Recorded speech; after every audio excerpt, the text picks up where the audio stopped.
Good morning, नमस्ते, सुप्रभात बच्चों। हिंदी की पाठशाला में मैं विवेक मिश्रा एक बार फिर से आप सभी का स्वागत करता हूं। और आज हम गुंजन पाठमाला के अंतर्गत पाठ 4 पढ़ेंगे और पाठ 4 का नाम है जीवन का लक्ष्य।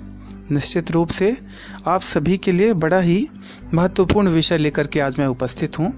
और इस पाठ को पढ़ने से पहले आपको थोड़ी देर के लिए अपने अंतः में जाना होगा, अपने आप से एक सवाल करना होगा कि वास्तव में ये जो कुछ भी कार्य हम कर रहे हैं इसका हमारे जीवन पर क्या असर पड़ने वाला है, या फिर हम इस काम को किस लिए कर रहे हैं। तो आपको एक उत्तर मिलेगा अपने आप से कि निश्चित रूप से हम सभी के जीवन का एक लक्ष्य होता है। और जहाँ पर ये बात आती है जीवन का लक्ष्य, वहीं से इस पाठ की शुरुआत होती है। बड़ा ही रोचक विषय है, बड़ा ही रोचक पाठ है और इस पाठ में आपको बहुत सारी चीज़ें सीखने को मिलेंगी। आप अपने जीवन में किसी भी लक्ष्य को जो भी आपने निर्धारित किए हुए हैं अपने जीवन जीने के लिए, उसे कैसे प्राप्त कर सकेंगे, इस बारे में आज हम बातें करेंगे। तो आइए देखते हैं बातों बातों में इस पाठ के शीर्षक से क्या पता चलता है। पाठ के शीर्षक से क्या पता चलता है आप बखूबी समझ गए होंगे, क्योंकि थोड़ा समय था आपको अपने बारे में सोचने का। ठीक है, तो इस पाठ के शीर्षक से यह पता चलता है कि हर मनुष्य का एक निश्चित उद्देश्य होता है, उसी की प्राप्ति में वह अनवरत रूप से लगातार निरंतर लगा रहता है। फिर दूसरा वाक्य क्या लिखा है यहाँ पर, आपके शौक या रुचियाँ क्या हैं। आपके शौक क्या हैं, आप क्या करना पसंद करते हैं, रुचियाँ, आप किस कार्य को करने में आपकी रुचि है, और आप जीवन में क्या बनना चाहते हैं। आप निश्चित रूप से कुछ न कुछ आपका एक उद्देश्य होगा, एक लक्ष्य होगा, जिसे प्राप्त करने के लिए आज आप प्रयासरत हैं। आइए देखते हैं क्या लिखा है इस पाठ में। इस पाठ में जीवन के लक्ष्य पर प्रकाश डाला गया है। प्रत्येक व्यक्ति की रुचियां और योग्यताएं भिन्न भिन्न होती हैं, अलग अलग होती हैं। उसे अपनी योग्यता और रुचि के अनुसार ही अपने जीवन का लक्ष्य चुनना चाहिए तथा उसकी प्राप्ति में आने वाली बाधाओं पर विजय प्राप्त करते हुए अपने लक्ष्य तक पहुंचना चाहिए। जी हाँ, बहुत अच्छी बात लिखी गई है यहाँ पर कि हर मनुष्य की अपनी अपनी रुचि होती है, अपनी अपनी योग्यता होती है।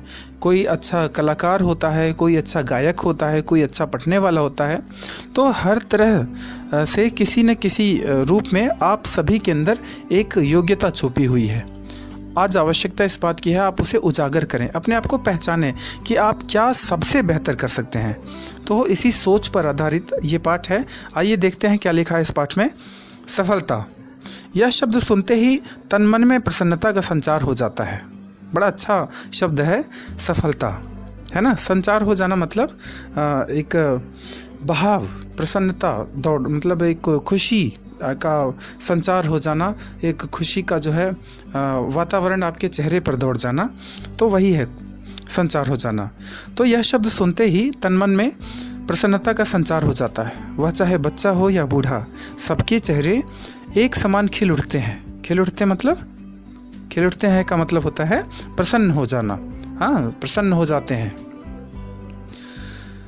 सफलता चाहे छोटी हो या बड़ी, उसमें कोई अंतर नहीं पड़ता, उससे कोई अंतर नहीं पड़ता। सफलता स्वयं में खुशी, उत्साह तथा प्रेरणा का संगम है। सफलता क्या है, अपने आप में स्वयं में खुशी, उत्साह और प्रेरणा का संगम है। संगम का मतलब होता है मिलन। हाँ, जहाँ पर कुछ जो आपके मनोभाव हैं या फिर जहाँ पर एक से अधिक जो चीज़ें हैं आपस में मिलती हैं, उसे संगम कहा जाता है। तो संगम का अर्थ है यहाँ पर मिलन। ठीक है, आगे लिखा है, सफलता पाने के लिए किसी विशेष प्रयत्न से अधिक आवश्यकता है यह तय करने की कि आखिर किस क्षेत्र में सफल होना चाहते हैं। कमजोर से कमजोर प्राणी भी अपनी शक्तियों को एक लक्ष्य पर केंद्रित कर मतलब निर्धारित कर, हाँ, केंद्रित कर उपलब्धि प्राप्त करता है। बालक अर्जुन का लक्ष्य भेदन मशहूर है। उन्होंने पेड़ पर रखी लकड़ी की चिड़िया की एक आंख को लक्ष्य मानकर धनुष के बाढ़ छोड़े।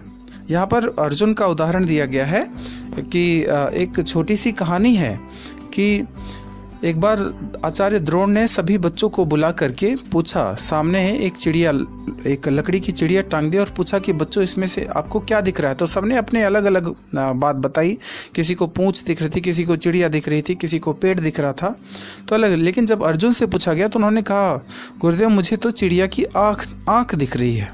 तो इस तरह से ये लक्ष्य के भेदन का पता चलता है कि आप क्या देखते हैं। ठीक है, आगे देखेंगे। अब आगे लिखा है, निरंतर टपकने वाले झरने की बूंद भी शिलाओं का सीना चीर देती है। सब शक्तियों को एक ओर लगाने से सफलता स्वयं ही चरण चूमने लगती है। कल्पना कीजिए उस यात्री को जिसकी कोई मंजिल नहीं। रेलवे स्टेशन पर खड़ा हुआ यात्री और विभिन्न दिशाओं की ओर ले जाते असंख्य रेलगाड़ियाँ जो उसे रेगिस्तानों, कश्मीर की वादियों, सागर की उठती गिरती लहरों, असम की हरी भरी पहाड़ियों, पंजाब के लहलहाते खेतों, गंगा यमुना के तटों और न जाने कहाँ कहाँ तक ले जा सकती है। परंतु क्या एक ही समय वह सब जगह जा सकता है? जाने के लिए उसे एक मंजिल, लक्ष्य, जाने के लिए उसे एक मंजिल चुननी होगी। इसके अभाव में तो यात्री वहीं खड़ा प्रतीक्षा करता रहेगा और समय बीत जाएगा। जीवन में सफलता के लिए अपनी मंजिल का सही समय पर चुनाव अत्यंत आवश्यक है। सही समय पर, यह ध्यान रखेंगे। प्रत्येक व्यक्ति की किसी खास काम में रुचि हुआ करती है। इस रुचि को पहचानने के लिए कभी कम तो कभी अधिक प्रयत्न करना पड़ता है। कोई भी कदम उठाने से पूर्व विचार अवश्य करना चाहिए कि आखिर हम चाहते क्या हैं, हमारा लक्ष्य क्या है। जब तक लक्ष्य साधा नहीं जाएगा उसे पाना दूभर है। दूभर मतलब मुश्किल है। तो बहुत ही महत्वपूर्ण बात यहाँ पर बताई जा रही है कि जीवन में सफलता को पाने के लिए आपको एक रणनीति बनानी पड़ेगी, तब जा करके आप अपने लक्ष्य का भेदन कर सकते हैं, अपने मंजिल तक पहुँच सकते हैं। यह लक्ष्य भी रुचि के अनुकूल ही होना चाहिए। हर कोई अपनी रुचि के क्षेत्र में ही अच्छा काम कर सकता है। कोई अच्छा लेखक हो सकता है या वक्ता, किसी की पेड़ पौधों में रुचि होती है तो किसी की अंतरिक्ष में विचरते असंख्य तारों में, कोई बड़ी बड़ी मशीनों को नियंत्रित करने में आनंद का अनुभव करता है तो कोई रंग और कूची उठाकर विशेष चित्र बनाने में। तो सबकी अलग अलग रुचियां हैं, वही यहाँ पर लेखक ने बताया है।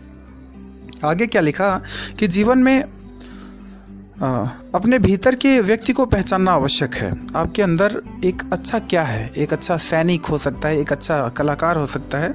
तो वही बातें यहाँ पर लिखी हुई हैं कि अपने भीतर के व्यक्ति को पहचानना आवश्यक है। विश्व के सभी महान व्यक्तियों ने अपने अपने विशिष्ट गुणों को पहचाना और निखारा, तभी सफलता, यश, समृद्धि ने उनके कदम चूमे। जीवन में सफलता पाने के लिए उनमें पूरी तरह से डूब जाना जरूरी है। महत्वपूर्ण यह नहीं कि आप क्या काम कर रहे हैं, महत्वपूर्ण यह है कि आप उसे किस तरह से कर रहे हैं। दूसरे का मुंह ताकने वाले कभी सफल नहीं होते। एक सच यह भी है कि अवसर आपको कभी नहीं तलाशता, आपको सही अवसर की तलाश करनी होती है। समय आपका इंतजार नहीं करता, आपको समय के अनुकूल होना पड़ेगा, समय के अनुसार चलना पड़ेगा। प्रकृति हमें काम में जुटे रहने की प्रेरणा देती है। बहती हवा, उगता डूबता सूरज, बहती नदियां, गिरते झरने मनुष्य को सदैव आगे बढ़ने का संदेश देते हैं। इन्हीं की तरह जो जुटा रहता है, सफलता उसी के चरण चूमती है। लक्ष्य निर्धारित करते समय हमें अपनी योग्यताओं पर भी विचार करना चाहिए। प्रकृति भी हमें यही सिखाती है। हर पदार्थ का अलग रूप, रंग है, गुण है। हमें वही करना चाहिए जो हम अच्छी तरह से कर सकते हैं। कोई कवि बन सकता है, कोई अभिनेता, कोई वैज्ञानिक, तो कोई खिलाड़ी। किसी से तुलना नहीं की जा सकती। प्रत्येक व्यक्ति की रुचियां और योग्यताएं भिन्न भिन्न होती हैं, अलग अलग होती हैं। ये बात भी हमेशा हमें ध्यान रखनी है। ठीक है, अब हम अगला पेज देखते हैं। जी हाँ, आगे लिखा हुआ है कि संसार के दो व्यक्ति अपना जीवन लक्ष्य मानवता को आधार बनाकर चुनते हैं, वे मानव कहलाते हैं। उनके विचार और काम समय की सीमा पार कर अमर हो जाते हैं। वे अन्यों के लिए प्रेरणा के स्रोत बन जाते हैं। अन्यों के लिए प्रेरणा के स्रोत बनने का मतलब यह है कि जिसे देख करके हम कुछ सीख ले सकें। ठीक है, आगे बताया गया है कि ऐसे दृढ़ निश्चयी, दृढ़ मतलब जिनका कठोर संकल्प हो, तो लिखा है ऐसे दृढ़ निश्चयी और आत्मविश्वास से भरे होते हैं। तो लिखा है यहाँ पर कि ऐसे व्यक्ति दृढ़ निश्चयी और आत्मविश्वास से भरे होते हैं, उनके चरित्र की आभा उनके व्यक्तित्व में झलकती है। व्यक्तित्व मतलब उनका जो एक रहन सहन होता है, नेचर जिसे कहते हैं। जो दूसरे की सलाह पर अपनी निश्चित दिशा त्याग देता है, जो क्षण क्षण में विचार बदलता है, जो बदलता रहता है या बदलता है, ऐसा व्यक्ति संसार में कोई महान कार्य नहीं कर पाता। ऐसा व्यक्ति संसार में कोई महान कार्य नहीं कर पाता। हल्के हवा के झोंके भी जिस वृक्ष को गिरा दें, वह किसी को भी फल फूल क्या देगा। बड़ी बड़ी आंधियों को झेलने का मतलब यह है कि जो जीवन में कठिन परिस्थितियां आती हैं, उनसे लड़ने की जो क्षमता होती है। ठीक है, तो यहाँ पर बताया गया है कि बड़ी बड़ी आंधियों को झेलने का साहस रखने वाले वृक्ष ही दूसरे की भूख दूर करते हैं और किसी का आश्रय स्थल बनते हैं। आश्रय मतलब सहारा।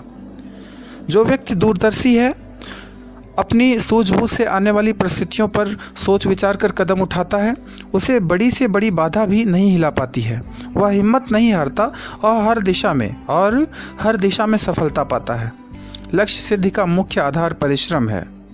संकल्प दृढ़ हो तो क्या नहीं हो सकता। संकल्प का मतलब है इरादा। ताजमहल जैसी कलात्मक भव्य इमारत बन सकती है। चीन की सैकड़ों मील लंबी दीवार, मिस्र के महान पिरामिड मनुष्य के पक्के इरादे तथा मेहनत के ही परिणाम है। पक्के इरादे वाले धनी लोग ही एवरेस्ट की चोटी पर विजय पताका फहरा पाए। विजय प्राप्त करना मतलब होता है विजय पताका फहराने का। अटलांटिक महासागर को लांघ पाए, चांद तक पहुंच सके और अंतरिक्ष के चक्कर लगा पाए। मनुष्य की पूंजी हम सबके पास है। उसका अधिक से अधिक उपयोग कर हम भी अपना जीवन सफल बना सकते हैं। यदि श्रम पूर्वक पसीना बहाओगे तो सफलताएं मुस्कुराकर गले लगाएंगी। लक्ष्य ही मंजिल बन जाएगा और जीवन सफल हो जाएगा। तो अब शब्द अर्थ आपको लिखने हैं इस पाठ से संबंधित, और इस पाठ के सार को मैं एक बार फिर से बता देता हूँ कि हर मनुष्य के जीवन का एक लक्ष्य होता है। इस पाठ में यह कहा गया है कि आप स्वयं को पहचानिए। आप सब में एक प्रतिभा है, हाँ, जिसे आप ही पहचान सकते हैं।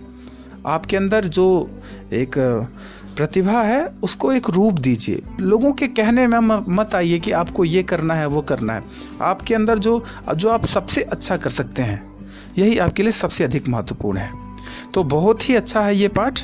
आपको इस पाठ से यह सीख लेनी चाहिए कि मनुष्य को जीवन में अपने लक्ष्य की प्राप्ति के लिए अपना सबसे अच्छा प्रयास करते रहना चाहिए। किसी के बहकावे में कभी नहीं आना चाहिए, लोगों की बातों को नहीं सुनना चाहिए। ठीक है, तो यदि आप लोगों की सुनेंगे तो हो सकता है आप दिग्भ्रमित हो जाएं। इसलिए आप स्वयं को पहचानिए, स्वयं की प्रतिभा को पहचानिए और अपना निरंतर प्रयास करते रहिए। ठीक है, आशा करता हूँ कि ये पाठ जो है आपको बहुत अच्छी तरह से समझ में आया होगा और आप इसे अपने जीवन में भी धारण करेंगे, इससे बहुत कुछ सीखेंगे। ठीक है, धन्यवाद।